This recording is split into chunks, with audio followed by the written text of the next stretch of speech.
மகளிர் விடியல் பயணம் அப்படின்னு இருந்தது. மகளிர் பயணம் சொல்லி இந்த விடியல் அப்படின்ற அந்த மகளிர் பயணம் தானே அது. விடியல் அப்படின்ற பேர் தூக்கப்பட்டது. அது மகளிர் பயணமாக தான். மகளிருக்கான பயணம் வந்து மகளிர் பயணம்னு போட்டிருக்காங்க. அது அந்த ஒரு சிறிய பெயர் மாற்றம் கூட எதுக்காக? மகளிருக்கான பேருந்து மகளிர் பயணம். மகளிருக்காக கட்டணம் இல்லா பேருந்து மகளிர் பேருந்து. விடியல் பேர் மாற்றம் அதான் மகளிர் பேருந்து. நன்றி.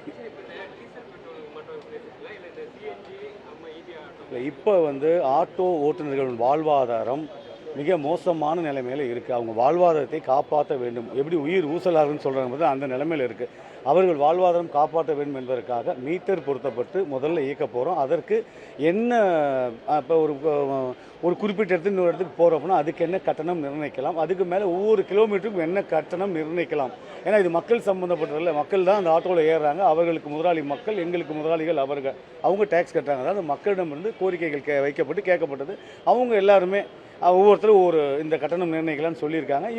இவங்களும் சொல்லியிருக்காங்க. எல்லாமே உட்காந்து ஆலோசித்து மாண்புமிகு தமிழக முதலமைச்சர் அவர்களின் கவனத்தை கொண்டு சென்று இவர்களுக்கு என்ன கட்டணம் நிர்ணயிக்கப்படுகிறது என்பது அறிவிக்கப்படும். அதே மாதிரி அவர்களுக்கான அறிவுரைகள் இதெல்லாம் இருக்கணும். அந்த நம்பர் ஒன்று அறிமுகப்படுத்தலான் இருந்தோம். அதெல்லாம் ரெடி பண்ணி வச்சுருக்கோம். இன்னும் இவருக்கான நிறைய இவங்க வாழ்வாதாரம் சிறப்பாக இருக்கும்.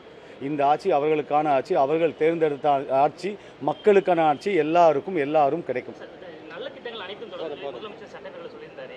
பட் நான் முதல்வர் அப்படின்ற பெயர் மாற்றப்பட்டிருக்கு. உங்களுடைய துறையில் பெயர் மாற்றப்பட்டிருக்கு. அதை மட்டும் பார்க்காதீங்க. இவங்க இப்போ சொல்கிறோம் பார்த்தீங்களா, தமிழ்நாடு திரும்பி பார்க்கும் வகையில் மிகப்பெரிய அறிவிப்பு ஒன்று இருக்குது. அதையும் பாருங்கள். அதையும் நீங்கள் பார்க்காதீங்க. அதையும் பாருங்கள். நன்றி.